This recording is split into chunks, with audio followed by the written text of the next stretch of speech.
Everyone. UPSC Hindi का ये जो नया इनिशिएटिव हमने शुरू किया है, सामान्य हिंदी मेंस का कोर्स, ये उस सीरीज़ में दूसरा वीडियो है। पहला वीडियो जा चुका है, होपफुली आप सबने वो देख लिया होगा। वो पहले वीडियो में हमने बात की है सिलेबस की, पैटर्न की, ये इनिशिएटिव कैसा होगा और आपको पेपर अटेम्प्ट करते वक्त या उसकी तैयारी करते वक्त किन किन बातों का ध्यान रखना है। इन सारी बातों को हमने पहले वीडियो में कर लिया है। आप चाहें तो पहले उसको देख लें ताकि इसमें समझने में आपको आसानी हो। तो मैं एक बार फिर से आपको जो है जिस्ट दे देती हूँ कि ये जो कोर्स है, ये जो वीडियो है, ये सामान्य हिंदी जो 150 मार्क्स का प्रश्न आता है, ये उस पर है, जो आपको पहले दिन ही जो है पेपर आपका होगा ऐसे पेपर के साथ। और इन पे हमने बात कर ली है कि कौन कौन से प्रश्न आते हैं, किस टॉपिक से ज़्यादा क्वेश्चन आते हैं, आपको किन किन बातों पर ज़्यादा ध्यान देना होगा। ये सारी आप इसके पहले आए हुए वीडियो पे देख लेंगे और आने वाले वीडियो पे हम उन सारे टॉपिक को जो सिलेबस में है मेंशन, एक एक चीज़ पर हम डिटेल से बात करेंगे। आपके पहले वीडियो पे जो रिस्पांस आया वो भी बहुत अच्छा है, तो थैंक यू सो मच। हम आगे चलिए शुरू करते हैं ताकि समझें कि इस पेपर को कैसे अटेम्प्ट करना है और कम समय में कैसे ज़्यादा ध्यान देते हुए और एक स्मार्ट स्ट्रैटेजी से हम इसमें ज़्यादा से ज़्यादा नंबर ला सकते हैं। हमने पहले भी बात की है कि आपके 100 से जो है नंबर आसपास हों अगर 150 में, तो ये बहुत अच्छा स्कोर माना जाता है और आपको ये बहुत फ़ायदा करेगा आपके जीएस और ऑप्शनल पे जो आप मेहनत कर रहे हैं उसमें। तो इसलिए आप इस वीडियो को देखेंगे, आपके लिए पर्याप्त होगा। मैं ये मानती हूँ कि ये इस तरह से वीडियो बनाए जा रहे हैं कि जब भी आप इस वीडियो को भी अगर देख के जाते हैं पेपर में और सारे दिए हुई बातों पर ध्यान देते हैं तो आप एक अच्छा स्कोर ला सकते हैं। तो आने वाले वीडियो में हम सारे टॉपिक को कवर करेंगे ज़्यादा से ज़्यादा डिटेल से, ताकि आपको समझने में और एक्चुअली में एग्ज़ाम में कैसे प्रश्न आते हैं इस पर एक अच्छी पकड़ मिल जाए पहले ही। तो जो आपकी प्रैक्टिस की बात है वो यहीं पर हो जाए। तो हमने जैसे कि बात की, हम शुरू करते हैं। ये वाला जो वीडियो जाएगा, ये 2 जो गद्यांश हमारे आते हैं शुरू में, जिनको हम पैसेज भी कहते हैं, उन पर है, जो 2 बहुत इम्पॉर्टेंट हैं, क्योंकि ये आपको 60 नंबर दिला सकते हैं। मतलब 60 पूरे तो नहीं मिलेंगे, पर ये 60 नंबर के प्रश्न होते हैं, इसलिए बहुत ज़रूरी है ये। 30-30 मार्क्स के 2 आपको पैराग्राफ मिलेंगे, उनसे जुड़े हुए आपको सवाल जो भी इसमें प्रश्न दिए होंगे वो करने होंगे। जो प्रश्न आते हैं, हमने पहले भी बात की है, वो आपको वही क्वेश्चन जो पिछले कई साल से आ रहे, जब आप जो है पास्ट ईयर के पेपर्स देखेंगे तो आपको समझ में आएगा कि कोई ऐसा नया प्रश्न नहीं आता है। लेकिन हाँ, जो प्रश्न आ रहे हैं उन पर भी अगर आपने कुछ पढ़ के आप गए नहीं हैं पहले से, या उनकी आपने तैयारी की नहीं है, तो हाँ, वहाँ पे गलतियों के चांसेस ज़्यादा होंगे। और ऐसे महत्वपूर्ण एग्ज़ाम में जो मेंस है उसमें आप ऐसी गलतियाँ करना अफोर्ड नहीं कर सकते। आपको सारी बातों का ध्यान देना ही होगा। तो सबसे जो ज़रूरी प्रश्न है वो आते हैं कि आपको उसी गद्य खंड से जुड़े हुए प्रश्न पूछे जाते हैं, जो कि आप वहाँ पे जब आप पढ़ेंगे उससे रिलेटेड जो भी नीचे प्रश्न दिए होंगे उसके उत्तर आपको वहाँ लिखने होंगे। अच्छा, हमने पहले भी बात की, ये कोई ऑब्जेक्टिव टाइप पेपर नहीं रहेगा जहाँ आप टिक करके चले आएँ, आपको लिखना होगा बाकायदा। तो जिनको भी हिंदी में मात्राओं में गलतियाँ होती हैं या शब्द सही से नहीं मिल पाते, याद नहीं आ रहे होते हैं, वो ये सब जब पुराने पेपर्स सॉल्व करके उनकी प्रैक्टिस करेंगे तो इन सारी बातों का ध्यान दें। और ऐसी जिन्हें दिक्कतें आती हैं कि हाँ, हमारी मात्रा गलत हो जाती है या हम लिखना चाह रहे होते हैं एक अच्छा आंसर, लेकिन वहाँ पर हमें कोई शब्द नहीं याद आ रहा होता है या उसे कैसे लिखना है हमें ये समझ नहीं आ रहा होता, तो हमें दूसरा शब्द चयन करना पड़ता है उसकी जगह पर।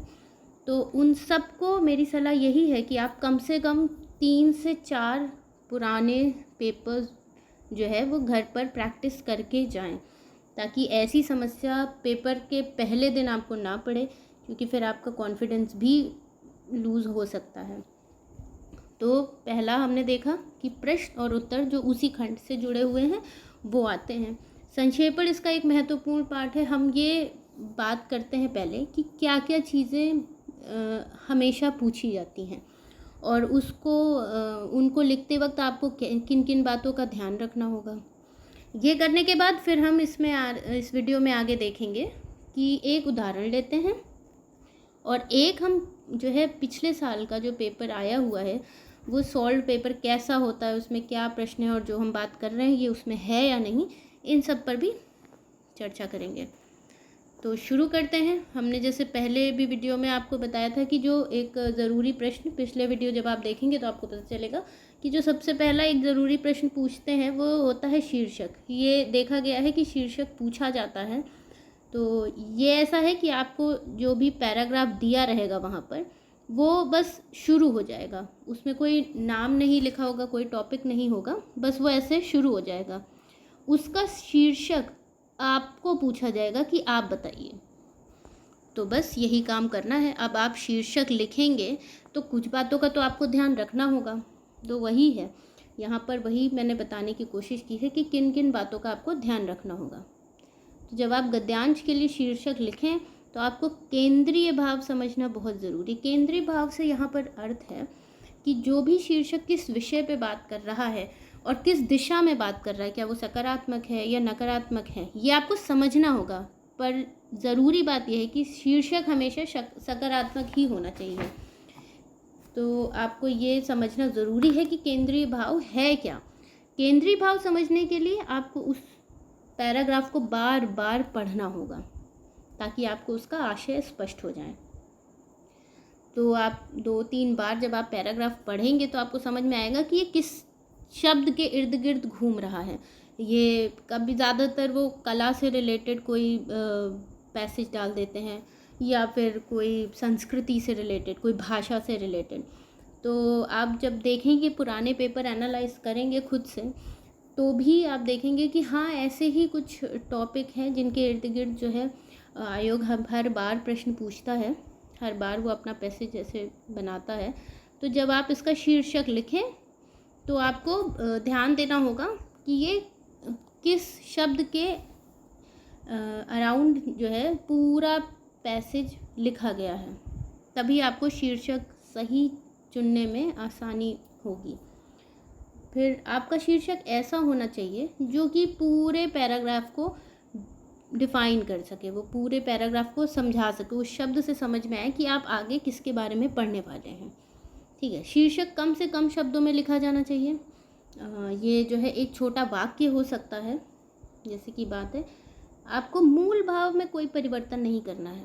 ये बात आपको ध्यान में रखनी कि आप मूल भाव में कोई परिवर्तन ना करें। देखिए, शीर्षक की जब हम बात करते हैं तो हो सकता है, अब इतने लोग पेपर देने लिखते हैं, बैठते हैं, तो मैंने कोई शीर्षक दिया, आपने कोई शीर्षक दिया उसी टॉपिक का, पर इसका मतलब ये नहीं कि आप सही और मैं गलत या मैं सही आप गलत। शीर्षक जो लिखा जाएगा वो सबका जो है सही हो सकता है। बस आप ऐसी कोई गलती ना करें कि आपने बिल्कुल ही कुछ अलग लिख दिया, वो लिखा पैसेज किसी और के बारे में है और आपने नाम कोई और ही दे दिया है। तो ऐसी गलती अगर आप नहीं करते हैं तो शीर्षक जो है, ये बहुत प्रैक्टिकल सी बात है कि आपने भी जो लिखा है, जो मैंने लिखा है, वो सब सही है। तो कोशिश हमारी ये होती है कि एक प्रॉपर लाइन, एक लाइन बराबर शीर्षक हो जिसमें कुछ 4 से 5 शब्द हों। ऐसा भी हो सकता है कि आपने कोई एक मेन शब्द ऐसे लिख दिया और उसका फिर छोटी सी लाइन खींच के कुछ ऐसे सबटाइटल सा डाल दिया। ऐसे भी कर सकते हैं, जैसे दहेज है ना, दहेज एक कुप्रथा, ऐसे करके आप लिख सकते हैं ना। तो ऐसे शीर्षक से आपको समझ में आ रहा है कि ये जो आगे लिखा हुआ है वो दहेज के बारे में है। खैर, तो ये बात हो गई शीर्षक की। ये प्रश्न आता है, ये ज़्यादातर जो है 5 नंबर में पूछते हैं। तो हम ये ज़्यादातर जो है ना 5 नंबर का प्रश्न आता है, बाकी आगे के जो है 20 नंबर और 5 नंबर में अन्य प्रश्न होते हैं। तो आगे फिर देखते हैं, जो दूसरा सबसे ज़रूरी हिस्सा आता है वो है संक्षेपण का। हमने पहले भी बात की कि संक्षेपण एक बहुत ज़रूरी हिस्सा इसलिए है क्योंकि ये 20 नंबर कैरी करता है आपके। तो संक्षेपण का अर्थ यहाँ पर स्पष्ट कर दें कि इसका अर्थ होता है संक्षिप्त करना। ठीक है, दिए हुए अवतरण को आपको, जो भी आपको पैसेज दिया हुआ है, मान लीजिए वो 150 शब्दों का किसी विषय पर दिया हुआ है कोई बात, तो उसको आपको छोटे शब्दों में समझाना है। वही बात होनी चाहिए, बात आप बदल नहीं सकते। इसका मतलब कि आपको जो है उसका जो मूल भाव है वो वही रखना होगा। जैसे मान लीजिए कि ये 150 शब्दों का पैसेज दिया हुआ है, तो आप उसको 50 शब्दों में लिख दीजिए। बात वही होनी चाहिए, बस शब्द कम हो जाने चाहिए। तो इसको लिखते समय हमें किन बातों का ध्यान रखना होगा कि जो मूल भाव है वो सुरक्षित रहना चाहिए, और जो अवतरण की आकार है वो 1/3 हो जाए। ये शब्दों का भी यहाँ पर ध्यान दिया जाता है, इसलिए 1/3 जो है यहाँ पर मेंशन हुआ है, क्योंकि शब्द संख्या कितनी है इस पर अवतरण संक्षेपण लिखते वक्त ध्यान देना चाहिए। संक्षेपण लिखते वक्त हमें किन बातों से मदद मिलेगी, तो ये वही बात है कि आपको केंद्रीय भाव जो है ना वो स्पष्ट होना चाहिए। अगर बात बाल विवाह की हो रही है, अगर वहाँ पर किसी एजुकेशन सिस्टम या हमारे संस्कृति या हमारे कोई किसी और कला पद्धति की बात हो रही है, तो वो हमें स्पष्ट होना चाहिए कि ये पैसेज जो लिखा गया है वो किसके बारे में लिखा गया है। इसके लिए आप ये कर सकते हैं कि जब आप उस पैसेज को पढ़ रहे हैं, उस पैराग्राफ को पढ़ रहे हो, तो जो भी अंश आपको महत्वपूर्ण लग रहे हैं ना, आप उसे रेखांकित करते चलें, ताकि आप उसमें देखिए पेपर आपको जो मिलेगा वो आप अपने पास रख सकते हैं, आप घर ला सकते हैं, तो उसमें ऐसी कोई समस्या नहीं है कि वो आप लाइन उसमें खींच देंगे तो कोई दिक्कत है नहीं। तो इसके लिए आप उसमें रेखांकित करते चलें कि हाँ ठीक है, ये वाली लाइन जो कह रहे हैं ये ज़रूरी है, ये ज़रूरी है, ताकि जब दोबारा तिबारा आप पढ़ें तो उसको और शॉर्ट करते चले। और जब आप संक्षेपण लिखें तो आपको ध्यान रहे कि आपको इन लाइनों को तो ज़रूर से ज़रूर वहाँ पर मेंशन करना है, ठीक है ना। इन चीज़ों पर आपको ध्यान रखना होगा। फिर आपकी बात करते हैं कि संक्षेपण आपकी ना एक स्वतंत्र रचना लगनी चाहिए। ये नहीं कि आपको जो यहाँ पर कुछ अंश दिए हुए हैं, आपने उसी को 1-2 शब्द छोटा करके या कुछ शब्द बदल के आपने बस यहाँ पर लिख दिया और आपको लगा कि आपका संक्षेपण हो गया। नहीं, यहाँ पर फिर आप गलती कर रहे हैं और आपके नंबर यहाँ बिल्कुल कट सकते हैं। इसका आकार ज़रूर 1/3 हो जाए, ऐसा लिखना है, लेकिन इसका मतलब ये नहीं कि आप इसी से शब्द काट के और वही लाइन उठा के आप यहाँ पर लिख दें, ऐसा नहीं हो सकता। तो आपको इन सब का ध्यान देना होगा जब आप संक्षेपण वाला प्रश्न करें, और ध्यान बिल्कुल देना होगा क्योंकि ये 20 नंबर का है, कोई कम मार्क्स का है नहीं। आप मेंस जैसे ज़रूरी पेपर में ऐसा कोई रिस्क लेना भी नहीं चाहिए और आप लेंगे भी नहीं, क्योंकि मेंस है और आप यहाँ से सीधे एक अच्छे स्कोर की तरफ जा सकते हैं। आपकी सारी मेहनत जो आप अपने ऑप्शनल और जीएस में कर रहे हैं वो ख़राब नहीं होनी चाहिए किसी एक पेपर की वजह से। तो इसलिए आपको हर पेपर पर ध्यान देना है, वो फिर चाहे हिंदी हो, वो चाहे ऐसे का हो।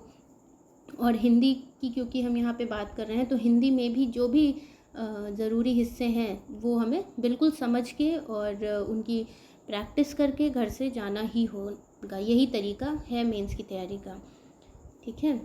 देखिए संक्षेपण जब आप लिखते हैं ना, तो ये मैंने खैर मेंशन कर दिया है यहाँ पर कि आप जो भी जितने भी शब्द दिए हुए हैं उसका 1/3 आप निकाल लें और उतने ही सब शब्द में जो है आप संक्षेपण लिख दीजिए।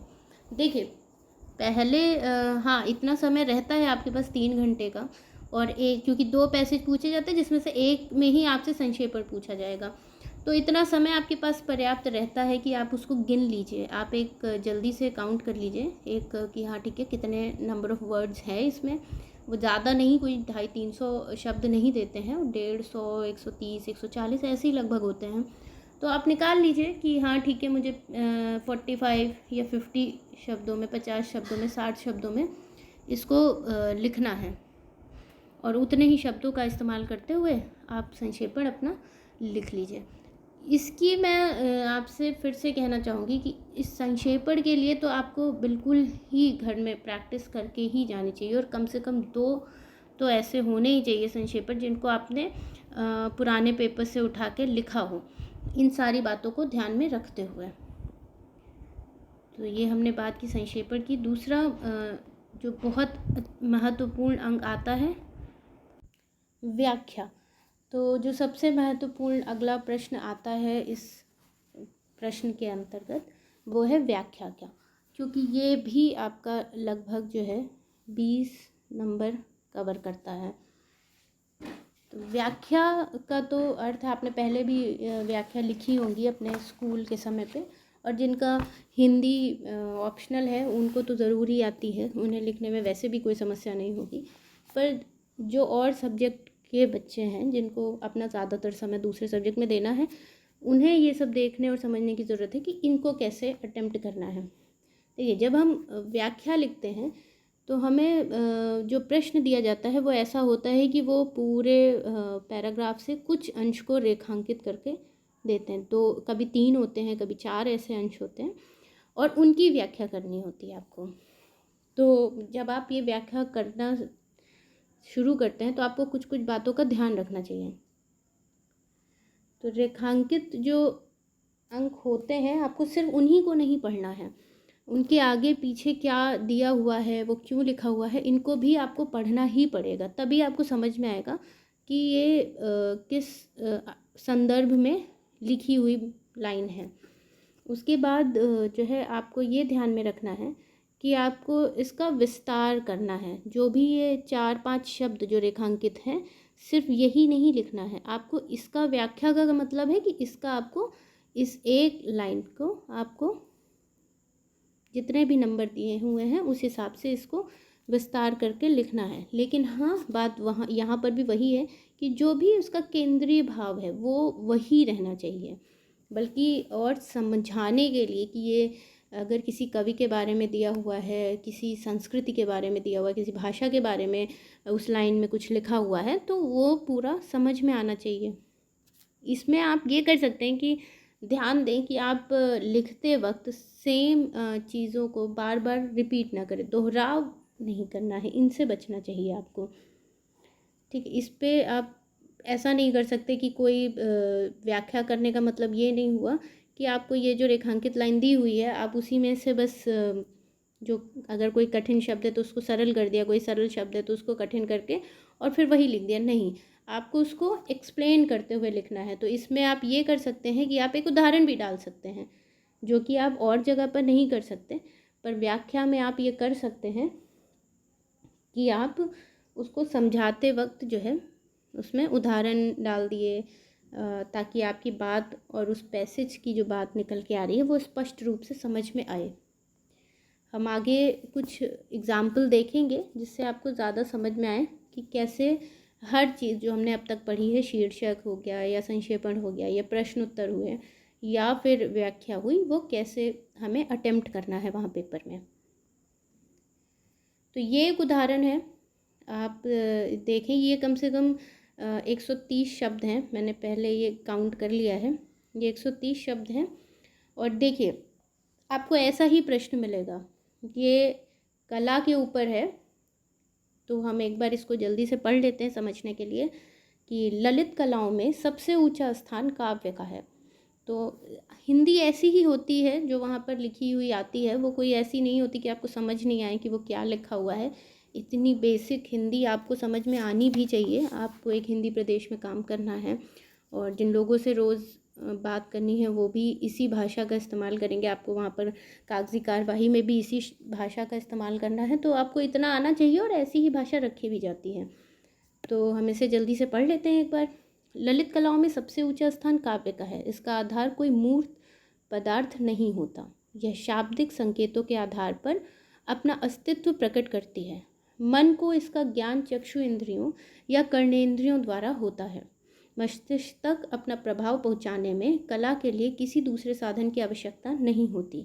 कानों या आँखों को इसका शान सहज ही हो जाता है, पर यह ध्यान रखना चाहिए कि जीवन की घटनाओं और प्रकृति के दृश्यों के जो कल्पना चित्र इंद्रियों द्वारा मस्तिष्क या मन पर अंकित होते हैं वे केवल भाव में होते हैं। उन भावों के घोतक कुछ सांकेतिक शब्द हैं, अतः वे भाव ही मानसिक चित्र ही यह सामग्री है जिसके द्वारा काव्य कला विशारद दूसरे के मन से अपना संबंध जोड़ते हैं। देखिए, कुछ यहाँ पर थोड़ा मात्रा की शायद गलती है, ये दूसरे का है और ये घटनाओं पर है, थोड़ी सी टाइपिंग मिस्टेक हो गई है। खैर, तो जब आप पढ़ेंगे तो ये जैसे यहाँ पर 3 लाइन जो है वो हाईलाइटेड है, इसका मतलब है कि आपको इनकी व्याख्या करनी है जो आगे आने वाले प्रश्न पर लिखा हुआ है। जब आप इसको पढ़ेंगे, आप इसको एक बार हमने रीड किया है, आप इसको दोबारा तिबारा सॉल्व करते समय पढ़ेंगे तो आप जानेंगे कि ये कला पर जो है बात हो रही है पहली तो, और जिस पे सबसे ज़्यादा ध्यान दिया गया है इन कलाओं में भी वो है काव्य। देखिए कई बार इसका मेंशन हुआ है कि कला कैसी होती है और उस कला में किस बात की, कौन सी कला जो है उस पर ज़्यादा ध्यान देने की बात की जा रही है। तो इससे आपको ये समझ में आ गया कि हमें शीर्षक किसके इर्द गिर्द लिखना है। तो प्रश्न इसमें देखिए ऐसे बन सकते हैं कि संक्षेपण कीजिए, इसका शीर्षक दीजिए और जो रेखांकित अंक है उसकी व्याख्या कीजिए। ऐसे ही प्रश्न आते हैं आने वाले, जब आप अभी इस वीडियो में भी देखेंगे और ख़ुद भी जब आप पुराने पेपर का एनालिसिस करेंगे तो आप देखेंगे कि ऐसे ही प्रश्न आते हैं। तो अगर हमें या मुझे देना हुआ इस दिए हुए पैसेज का एक, इस उदाहरण का आपको एक शीर्षक देना हुआ तो सबसे उपयुक्त शीर्षक जो लगा वो है काव्य कला, क्योंकि इसी के इर्द गिर्द ये पूरा पैसेज इसी के बारे में ही लिखा हुआ है। तो आप ये टॉपिक या ये इसका शीर्षक दे सकते हैं। देखिए यही एक शीर्षक सिर्फ नहीं हो सकता है कि आप जब पढ़ें तो आपको लगे कि शायद ये उतना उपयुक्त नहीं है, कुछ और भी हो सकता है। तो इसलिए एक शीर्षक कोई वो नहीं कि बेस्ट होता है, यही बेस्ट है, पर हाँ ऐसा ही होना चाहिए जिससे आपको समझ में आ जाए कि ठीक है ये जो पैसेज है ये काव्य कला की बात करता है। इन शब्दों से आपको ये समझ में आ रहा है। दूसरा है संक्षेपण। देखिए मैंने यहाँ पर समझाने के लिए मेंशन कर दिया है क्योंकि उसमें 130 शब्द हैं लगभग, तो और ये संक्षेपण में लगभग 45 शब्द यहाँ पर इस्तेमाल हुए हैं। अब हम अगर इसको पढ़ें तो ललित कलाओं में अमूर्त कलाओं वाली काव्य कला का स्थान सर्वोच्च है। मन को इसका ज्ञान आँखों और कानों द्वारा सहज ही हो जाता है। जीवन एवं प्रकृति के काल्पनिक भावपूर्ण चित्रों को भाषा से अभिव्यक्त कर कवि दूसरों के साथ तादात्म्य में स्थापित कर लेता है। देखिए ये जो जितनी भी लाइन है ना, ये आपको उस पैसेज की जो पीछे हमने उदाहरण के तौर पर लिया है उसकी पूरी एक जिस्ट कहते हैं या एक कहते हैं कि छोटा सा मॉडल जो है वो देता है। ठीक है कि हाँ यहाँ पर हमने ललित कलाओं में जितनी कलाएं हैं उनमें काव्य को एक ऊंचा स्थान दिया है, ऐसी बात की गई है, और आँखों और कानों से उसको समझने की बात की गई है। ये सारी चीज़ें हमने देखी और यही जो है संक्षेपण का अर्थ होता है। तो आपको भी ऐसे ही लिखना है, जितना भी आपको दिया हुआ पैसेज है उसके शब्द आप पहले गिन लें और उसका 1/3 शब्द निकाल लें। आप 5 से 6 शब्द ऊपर या नीचे कर सकते हैं, कम या ज़्यादा कर सकते हैं, पर उससे ज़्यादा ना करें, वो ठीक नहीं माना जाएगा। और गलतियाँ, क्योंकि आप पेपर में वाइटनर इस्तेमाल नहीं कर सकते, कटिंग आपको नहीं करनी चाहिए जो सही तरीका है लिखने का, इसलिए आप ये करें कि आप जब अपना पैराग्राफ पढ़ रहे हों तो उसमें ही हाईलाइट कर लें। दूसरा जो एक महत्वपूर्ण प्रश्न जो इसमें हमने उदाहरण के तौर पे लिया है वो व्याख्या का है। तो हमने वहाँ देखा कि 3 लाइन जो हमने हाईलाइट कर रखी थी उसमें ऐसे ही आपको लिखनी होंगी कि जो पहली है वो है कि मूर्त पदार्थ ये क्या है, ये वहाँ पर मेंशन था कि आप इसकी व्याख्या करें। तो ये तो चलिए एक शब्द है, पर ज़्यादातर वो पूरा एक लाइन देते हैं, जैसे कि ये वाली है, मन को इसका ज्ञान चक्षु इंद्रियों या कर्णेंद्रियों से होता है। तो ऐसी लाइन को वो उठाते हैं, उसे हाईलाइट करते हैं या अंडरलाइन कर देते हैं और उसकी व्याख्या आपको करनी होती है वहाँ पे। तो आप इसको समझने के लिए ऐसे लिख सकते हैं कि कविता या तो आँखों से देखकर पढ़ी जाती है या कानों से सुनी जाती है। काव्य का प्रभाव ग्रहण करने की शक्ति 2 इंद्रियों आँखों और कानों में होती है। मन इन्हीं से इसे ग्रहण करता है। तो ऐसी बात इसमें की गई है। इस लाइन का अर्थ ये पूरा यहाँ पर समझ में आ रहा है, ये आसान भाषा में है और जो भी है ये थोड़ा बड़ा करके आपने उसका व्याख्या कर दी है। ठीक, यहाँ पर आप जो भी मूल विचार है वो बदल नहीं रहे हैं, आप उसी को थोड़ा बढ़ा के और ज़्यादा तरीके से बड़े उसमें समझा रहे हैं। तो व्याख्या करना अर्थ यही होता है। दूसरा जैसे एक ये है कि वह केवल भावमय होते हैं, तो जब आप ऐसे पढ़ेंगे सिर्फ ये एक सेंटेंस तो आपको समझ नहीं आएगा कि ये क्या है, पर जब आप इसको वापस उसी पैसेज में जाकर पढ़ेंगे पूरा लाइन जहाँ पर ये लिखा हुआ है उसके आगे पीछे की लाइन, तो आपको समझ में आएगा कि ये किस संदर्भ में लिखी गई है, और जिस संदर्भ में वहाँ पर लिखी गई है आपको वही संदर्भ लेते हुए यहाँ पर इसको एक्सप्लेन करना है। तो ये बात रही व्याख्या की। ठीक है, दूसरा अब हम ये देखना चाहेंगे दूसरे नंबर पे कि ये प्रश्न 2014 में आया हुआ प्रश्न है, जो कि जो है हाँ ये 2014 में आया हुआ प्रश्न है। तो ऐसे ही देखिए यहाँ पर भी इन्होंने बहुत बड़ा पैसेज नहीं दिया हुआ है, ये भी ऐसा पैसेज है कि हाँ मैंने गिना नहीं पर ये कुछ ऐसे ही 130-140 शब्दों में ही होगा। जब आप इसको पढ़िए, अब उदाहरण तो हमने देख लिया, एक समझ लिया कि हमें कैसे क्या करना है, कैसे प्रश्नों को हल करना है। ये एक पुराने पेपर को देखना देखिए बहुत ज़रूरी होता है, क्योंकि आपको वहीं से समझ में आता है कि आयोग क्या पैटर्न फॉलो कर रहा है। और हिंदी में आप प्रीवियस ईयर के पेपर देख के ज़रूर जाएं, क्योंकि यहाँ पर आपको कोई सरप्राइज़ और शॉक नहीं मिलेगा। जैसे पिछले काफ़ी समय से प्रश्न आ रहे हैं उसी पैटर्न पे आयोग प्रश्न पूछता है, अभी तक तो वैसे ही पूछा जा रहा है, इसलिए आप पुराने जब पेपर करके जाएंगे तो आपको वहाँ से बहुत फ़ायदा मिलेगा। ये आप 2014 का प्रश्न देखें जो कि एग्ज़ाम्पल के तौर पे मैंने लिया है। ये श्रद्धा एक सामाजिक भाव है, इससे अपनी श्रद्धा के बदले हम श्रद्धेय से अपने लिए कोई बात नहीं चाहते।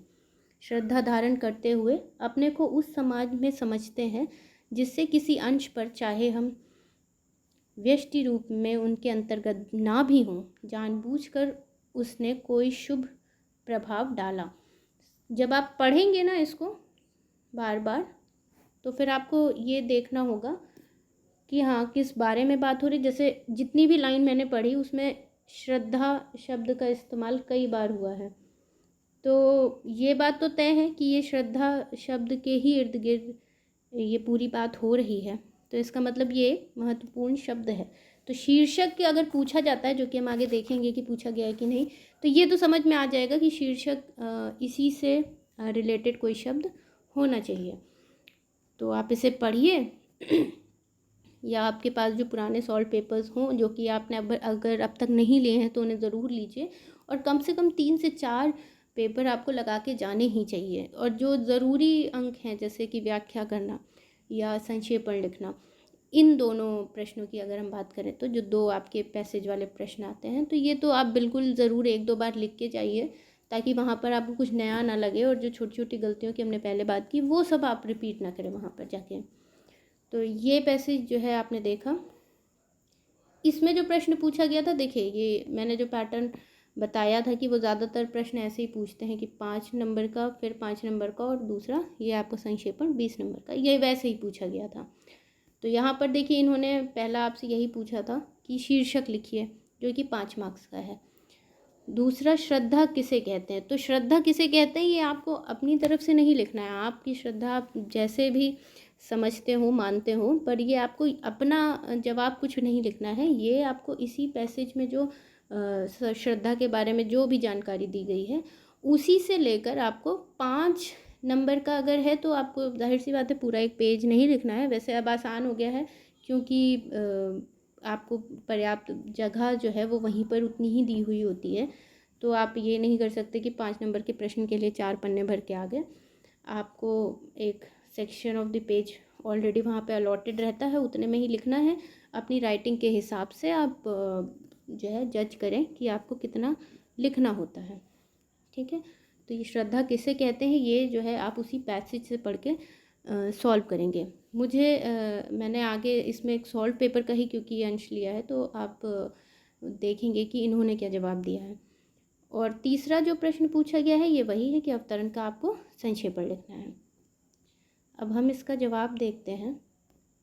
तो जवाब देखिए, जैसे बात हुई थी कि इसका उचित जो शीर्षक है वो श्रद्धा ही होगा। इन्होंने एक शब्द लिया है, अगर वही मैंने कहा कि शीर्षक जो है कुछ भी हो सकता है, आप अलग लिख सकते हैं, मैं अलग लिख सकती हूँ, और कोई और कुछ और लिख सकता है। तो यहाँ पर श्रद्धा हो सकता है, बिल्कुल हो, ये तो बिल्कुल ही हो सकता है। और आप चाहें तो इसमें 1-2 शब्द और जोड़ के कुछ जो उस पैसेज से रिलेटेड हो वैसा शीर्षक बना सकते हैं। दूसरा जो प्रश्न था कि श्रद्धा किसे कहते हैं, तो इन्होंने देखिए इतना जवाब दिया है कि जब किसी व्यक्ति के किसी कार्य से सारे समाज पर शुभ प्रभाव पड़ता है तो हमारे मन में उस व्यक्ति के प्रति जो कृतज्ञता का भाव उत्पन्न होता है उसे श्रद्धा कहते हैं। तो ये नहीं कि आप अपने जवाब को लिखें, ये जो पैसेज में दिया हुआ है उसी को समझ के और एक अच्छी भाषा में आप जवाब उसका देंगे वहाँ पर।